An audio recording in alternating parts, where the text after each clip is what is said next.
Bana yazarsanız.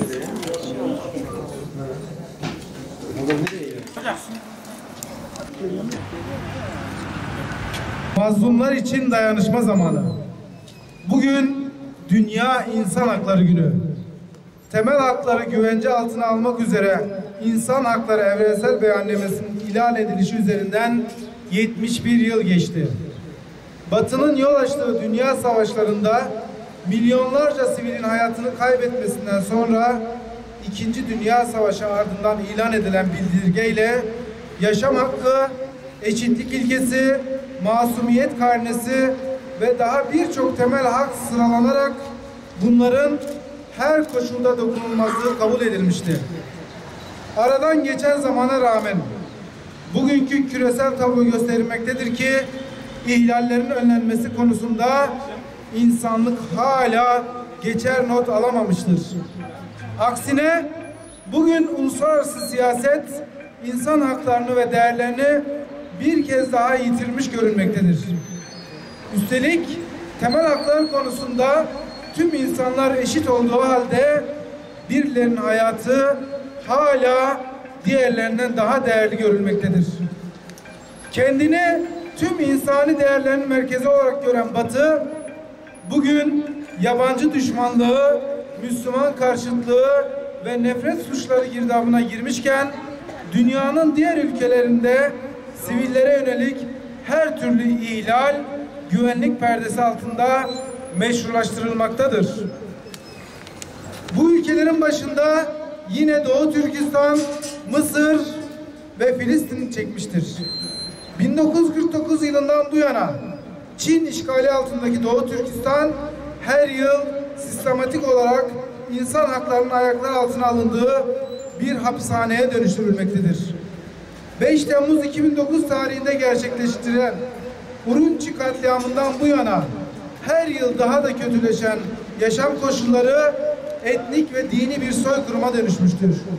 Ölüm, hapis cezası, işkence ve zorla alıkoyma uygulamaları dünyadan gelen tüm tepkilere rağmen devam etmektedir. Kesin rakamlar tam olarak tespit edilmese de insan hakları kuruluşlarının tahminlerine göre son 10 yılda öldürülen Uygur sayısı 10.000'i aşmış durumdadır. Bölgede halen 1 milyondan fazla Uygur eğitim kampı adı altında kurulan toplama kamplarında tutulmakta. Burada insanların inançlarına aykırı dahi olsa zorla ideolojik eğitimler verilmekte ve potansiyel tehdit olarak görülenler cezalandırılmaktadır.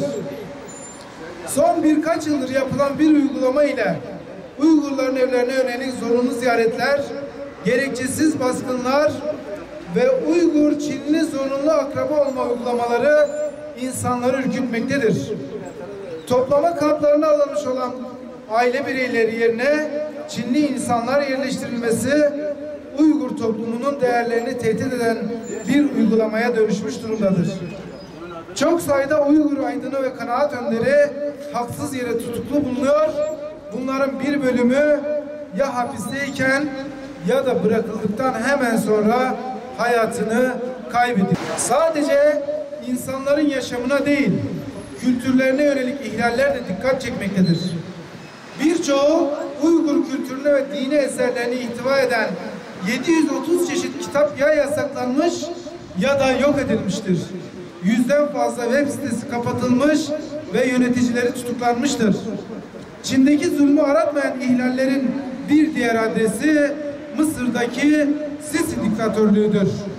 2013 yılındaki darbenin ilk zamanlarındaki katliamlar zamanla azalsa da siyasi muhaliflere yönelik kaçırma, gizli alıkonma, işkence ve infaz gibi en ağır insani hakları ihlalleri sistematik olarak devam etmektedir. Mısır rejimi cezaevlerinde çoğu ihvan üyesi siyasi gruplardan tutuklu insan sayısının 40.000'in üzerinde olduğu bilinmektedir. Yüzlerce kişiye idam cezası verilmiş ve maalesef bu idamların bir kısmı ailelere bile haber vermeden infaz edilmiştir. Seçilmiş Cumhurbaşkanı Muhammed Mursi ise 7 yıllık işkence ve kötü muameleye daha fazla dayanamayarak bu yıl mahkemede duruşma esnasında hayatını kaybetmiştir. Öte yandan sınırımızın hemen karşı tarafında Suriye'de 2019 yılı aynı oranda kasvetli geçmiştir. Son bir yılda başta İdlib olmak üzere değişik sivil yerleşim bölgelerine yönelik rejim saldırılarında en az 3000 aşkın sivil hayatını kaybetmiştir. 2011'den beri çatışmalarda veya hapishanelerde bir şekilde öldürülen sivillerin sayısı yarım milyonu aşmıştır. Sivillere yönelik tehditler Suriye içinde 6 milyon sivil yaşadığı yeri terk etmek zorunda kalırken 5 milyona yakın kişi ülke dışında mülteci konumuna düşürülmüştür. Halen 80 binden fazla insan kayıp olarak kayıplara geçmiştir. Ülkede gizli ya da resmi onlarca hapishanede kaç kişinin tutulduğu tam olarak bilinmese de tahminler 200 bine yakın olduğunu göstermektedir. Bu tutuklular içinde en az 7 ile 10 bin arasında kadın olduğu tahmin edilmektedir. Tutuklu kadınların neredeyse tamamı bir şekilde işkence, kötü muamele veya istismara maruz kalmıştır. Sürekli gözaltı ve salıvermeler nedeniyle sayısı verilmese de uluslararası kuruluşlara göre Suriye'de şu ana kadar 10 bine yakın kadın tecavüze uğramış ve bu tecavüzler sonucu da sayısı tahmin edilemeyen, istenmeyen gebelik ve doğum vakası meydana gelmiştir.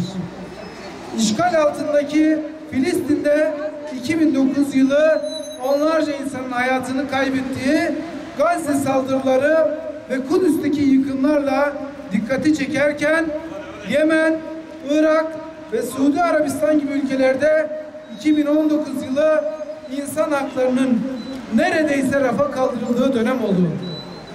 İnsan Hakları Günü'nde dünyanın insan hakları karinesine bakıldığında özellikle Müslümanların yaşadığı bölgelerin insan eliyle üretilmiş felaketler azalmamış, aksine artmıştır.